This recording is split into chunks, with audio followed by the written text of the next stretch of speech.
My ethnicity, a bit about me as a background. I was actually born in UK. My father was actually born in Bangladesh, so my ethnicity is from Bangladeshi ethnicity. But my mum was born actually in the UK.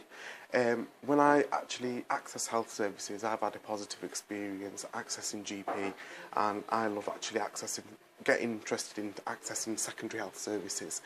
But when I do access services with a family member, a particular family member, which can be my grandma, who has difficulty actually talking in English, and she has a lot of cultural differences, and culturally she doesn't actually accept the way we do things here in the UK.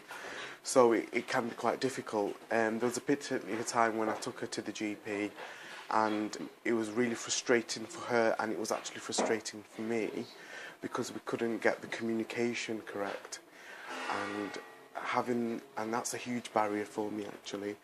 And the easiest thing for me to actually do is actually just go with her and listen to the doctor and actually portray that information to her in my own language. But that comes with a lot of issues, I think, as she can't understand what's going on. She's frustrated that I'm getting to know some of her personal issues. As a grandson, I'm actually protecting some vital information that I don't want to actually tell her as well.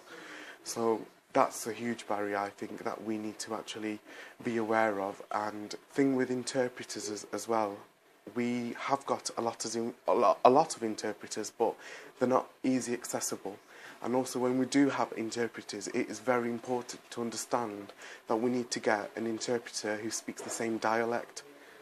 And it's so easy for all of us people, we assume and we judge and we make assumptions that this person is a Bangladeshi person, so let's get someone who speaks Bengali, but not necessarily. Culture doesn't really impact on religion. Culture is a lot of things.